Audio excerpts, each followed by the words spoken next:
right now on the phone line is the head coach of the New Orleans Saints, a Super Bowl winning head coach, and more importantly, the position coach back in the day at San Diego State of one Marshall Faulk. Sean Payton joining the Rich Eisen show live on the phone. How are you, Coach? I'm doing fine. Congrats on the show. It's good to be on. Thanks, Coach. Appreciate it. When you first, give me the story of when you first met Marshall, Coach. Oh. Well, he had gone there as a true freshman. I was at Indiana State and heard all about him. He had a breakout year that true freshman season and ended up leading the nation in rushing and really only played, I think, 8 or 9 of the games. So I came in for his true sophomore and junior year. So I was the running back coach my first year there. It was a sophomore season, and then the following year I was coaching quarterbacks. But the one thing about Marshall, and look, I say this, he's right there, is great a player and as talented as he was physically, he was exceptionally smart with the game. And there was a challenge in just keeping him interested because he knew certainly the basic stuff, and you know, the rest of the room needed to hear certain things that were important, and it was hard keeping him focused because all of that came very easy to him. So his ability in protections and schemes was really way ahead of a lot of players, and I think that carried over even in his NFL career. He was one of the smartest players on the field. Now, you left Marshall in a way that it sounds like he edited that story right there. No, it was well. Obviously, he did a little bit, but the parts about it is knowing, like, now looking back at the kid that I was, and just how, you know, you don't know, like you don't understand sometimes when you're sitting in the meeting room and the coach is coaching. You know, they don't coach up, they coach down sometimes. And when I say down, it's like what guys don't know. He's not coaching to what I know, like move forward. He has to make sure the guys behind me understand what needs to happen if something happens to me, because it's his job to have them prepared to play as well. That's what good coaches do. They don't just rely on the guy that's starting. Right. You know, and that's what it was. And a lot of going to college, I understood offensive football, and I played defense, but I didn't really understand scheme and what people did. And I'm gonna say what made my transition from college to pro, and then even from just getting to the pros, excelling in the pros, was Coach P challenging me, no kidding, giving me the quarterback test, asking me not just like what this offensive play is, but tell me what defense, how are we going to attack this defense? Who's forced, who's contained, through what coverage? I mean, it's just so much stuff that he opened my eyes to that I remember getting up on the board at the combine, talking to the coach and talking to the Bengals and I think the Giants and the Redskins, and being able to talk to them at their level, with their language. I remember him looking at me like, wow. Huh. You remember that, Coach? Listen, and I would share this with you. It became a monster the longer he played. You would watch clips. He was able to, and I'm talking about at our level at the NFL now.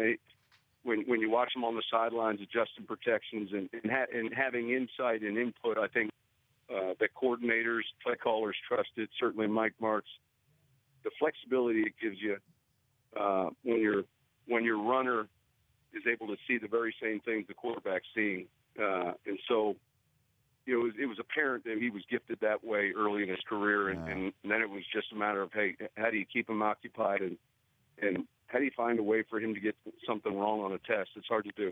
Interesting, Marshall. I thought the only thing you told the Bengals was don't draft me. I did. Okay. I thought that was the only thing you said. Well, that was after I met with. That was after I worked out. Okay. And I got a chance to meet some of the players. That wasn't from Jump Street, is what you're saying? No.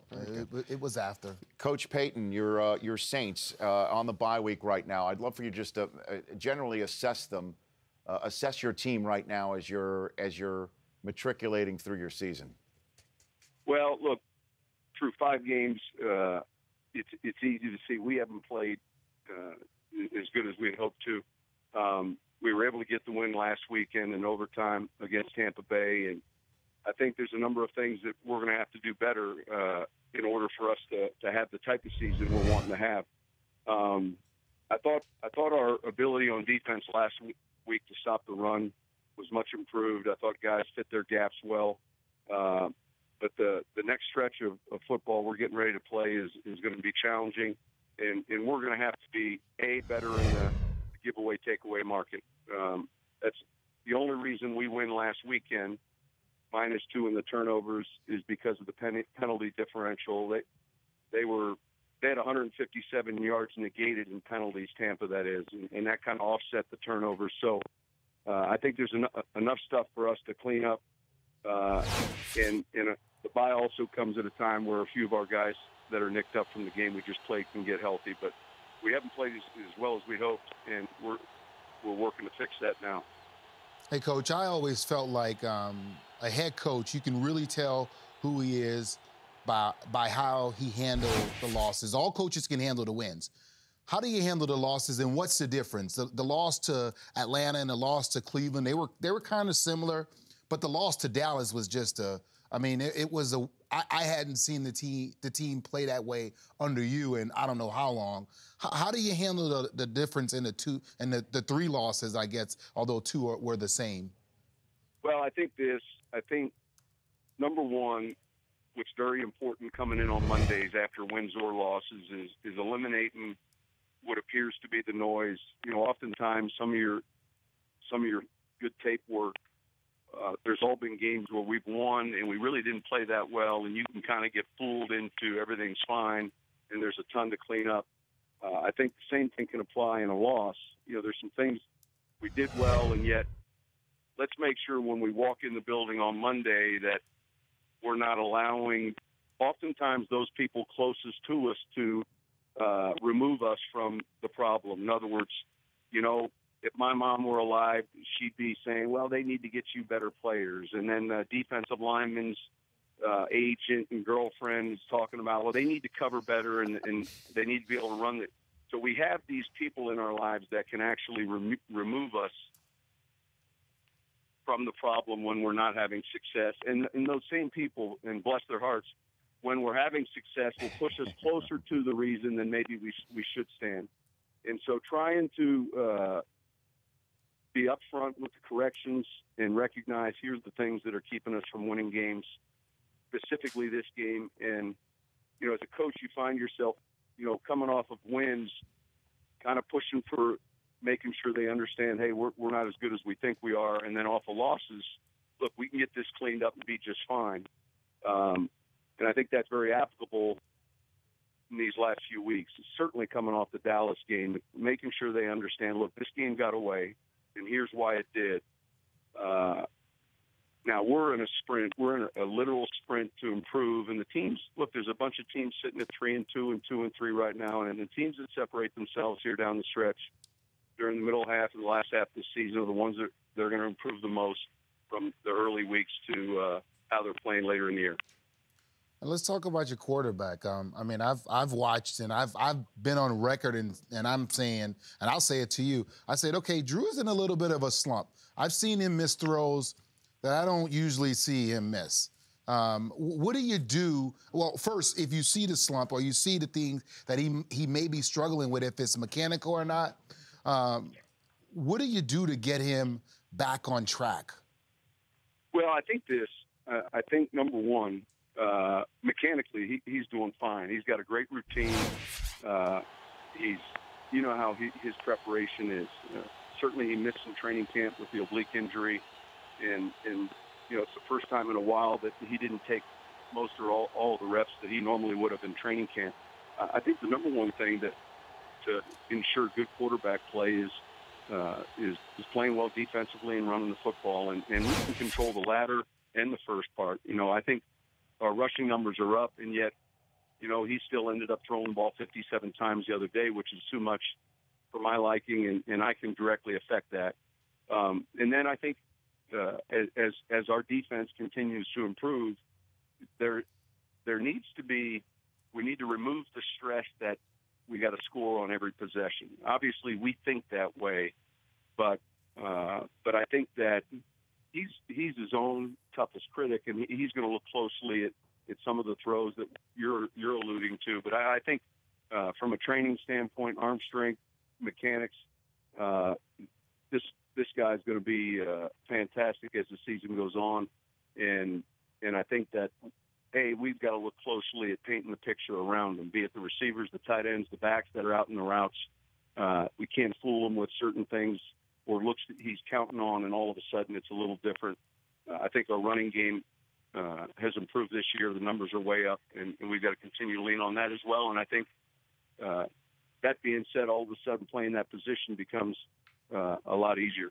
Well, I know I don't have a Super Bowl ring, and I would never tell you how to do your job, Coach, but maybe Drew needs more Formula 4 oxygenated water. What do you think? Well, he's had it now. It's been in our building for about a year and a half. Okay. But so this group from Canada introduced us to the product a year ago, and just this past month the test results all came back, and basically it's a water you drink. It's healthy. There's no additional ingredients in it. They found a way to increase the amount of oxygen that goes into your blood when you drink it, and so our team's had it now for a year and a half.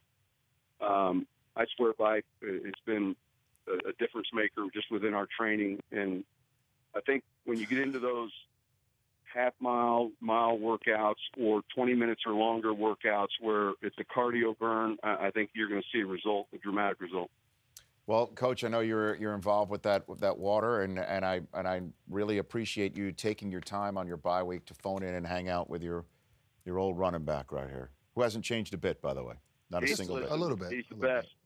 Not just a little bit. Not a bit. Just a little bit. And he always, every time we talk about the Saints on game day morning, he talks about how he sold popcorn in the Superdome. He gets a little bit more pep in his step when he talks about the fleur-de-lis on the side of somebody's helmet, Coach. I know he does. Just kind of avoid showing those earlier games of footages of our quarterbacks warming up on the sidelines on the day of the game that we're playing. Yeah, we did that one Sunday game day morning. I think was that last? Was that last year's playoff in Seattle? Yeah, and we showed the wrong video. We showed a video of Russell and Breeze warming up from the previous game. Yeah. And at that moment, I'm supposed to be filling in the inactives and talking with the officials. And instead, I'm at my hotel room eating breakfast. Oh man, that was so funny. Coach texted me and said, "Man, I can't believe you guys." So you're watching the game day morning, and we showed the wrong video, and you thought you'd missed the early or late bus. So what happened? He was late. I'm on the other side of the lake. It's an hour and 50 minutes before the game, and I'm supposed to be dressed in the locker room, getting ready to meet with the officials. And I'm a half an hour away, and I'm watching the quarterbacks warm up. It was awful. It was the worst nightmare. Just imagine that as a coach. Our bad. We never and how many as a player, we never when do you're that. late, it's an awful feeling. I couldn't imagine if you're the head coach and you had that feeling. We have the best crew on Sunday morning. Nightmare. Oh my God. The lights are on, and you're in traffic 2 hours away in your underwear.